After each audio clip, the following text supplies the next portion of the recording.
in prisons there was rude names for admin staff, which I won't go into, but there was there was the clerks, there were the little junior office person. They didn't count. They were expected to go to meetings and pour the tea and things like that. Tell us some of the rude names. Well, the rudest I ever was a pissy-arsed clerk, a PAC. Fluffy admin was one of the expressions I heard. Cantankerous, yes. Fluffy admin, and one of the other expressions used to be bloody civvies. I do remember a PO saying to me at one point, who was a bit put out because something had been going on and he wasn't aware and felt he should have been, I earned my pips, you're only a clerk. The prison service ethos, the management sort of ethos, was that the uniform grades, the male-dominated prison officers, were the important part of the organisation. They were what mattered in terms of doing everything that was necessary in prisons, and all of the, the so-called difficult, nasty bits of working in prisons. And that the support and administrative staff were just a sort of add-on. The prison can't function adequately without that admin function. What I noticed. And they do take a lot of responsibility. Yeah. They're very professional. Yeah. I think they underestimate the professionalism of the admin staff, really. And the knowledge that they have. Definitely. The knowledge. Huge knowledge. Because the prison officers, most of them don't have that knowledge. I was apparently the only female non-officer foreign nationals officer in the whole of the prison service. I was the only woman who wasn't an officer who was doing that. And I know myself and my colleague Dave Jubb, who is an officer, we were sort of mentioned in for best practice because of the way we operated the foreign nationals situation, and the evaluator couldn't believe what I did. The prison service used to push the job to its limits. So if somebody was willing to do a job, regardless of what the job description said, they could get loaded on the administrative staff, which they were quite willing to accept. They felt it made their job more interesting rather than a boring run-of-the-mill clerical job. But they tried to do that to a prison officer. They couldn't do it.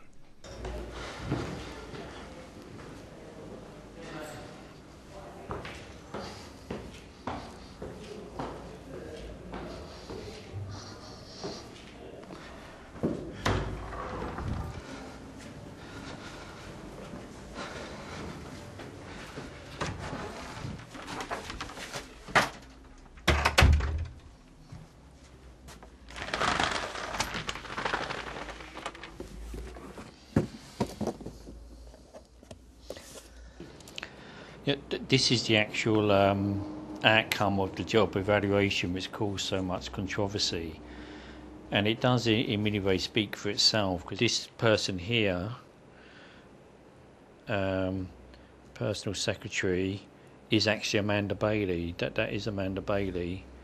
And what did she score? She scored 133 points, and if we just turn over the page, we then see a gang of prison officers from different prisons around the country who all scored less than Amanda, 118 points. Amanda's salary was significantly less than the prison officers, and thousands of pounds less.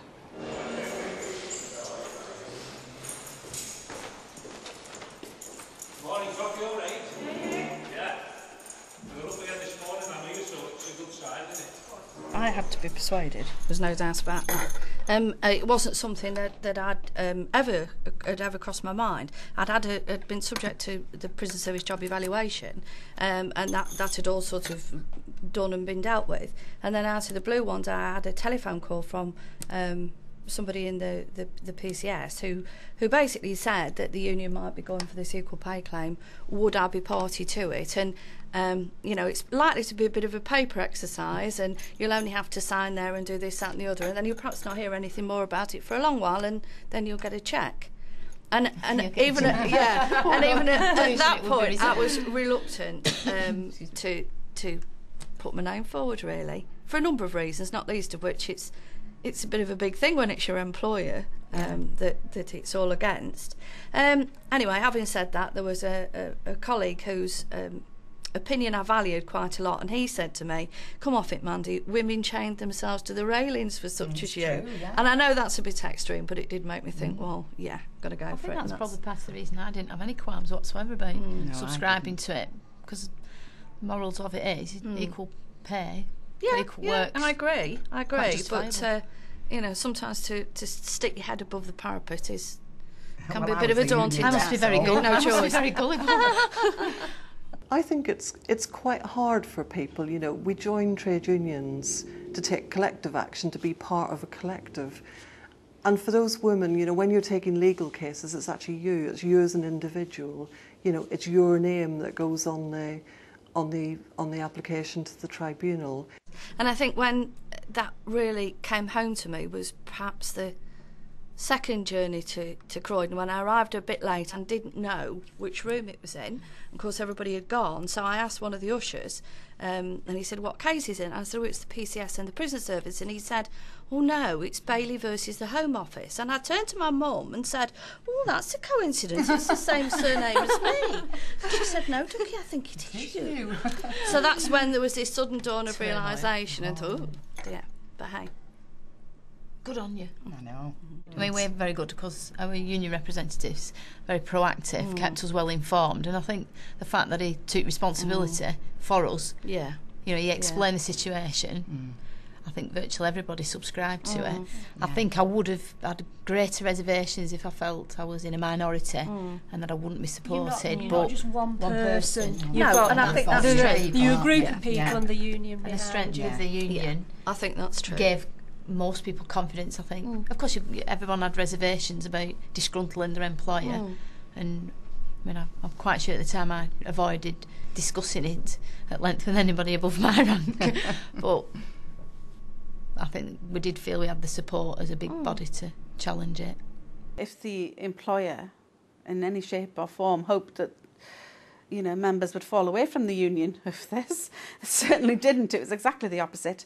And, you know, our membership shot up. There were good moments, you know. We enjoyed ourselves along the way.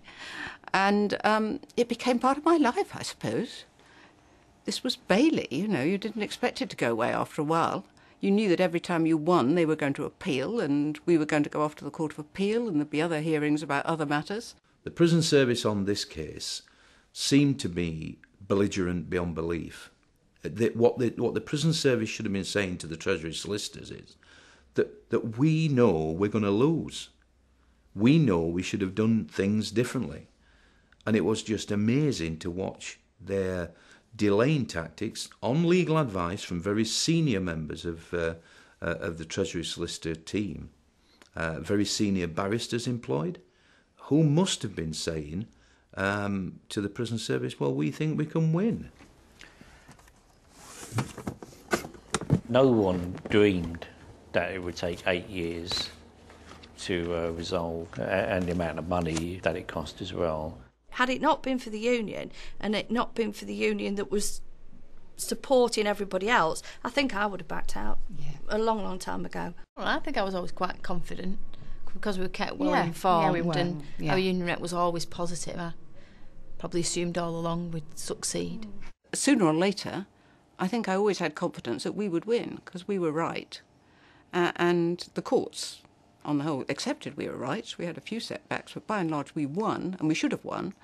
And when we were there, we knew we were right, and that gives you an added strength in a case like this. So I had that inner confidence, but it did go on a very long time.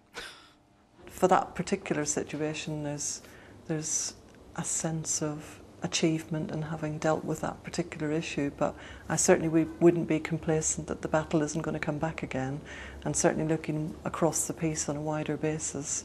Not only are they not tackling existing inequalities, but actually there are new areas of inequality growing up.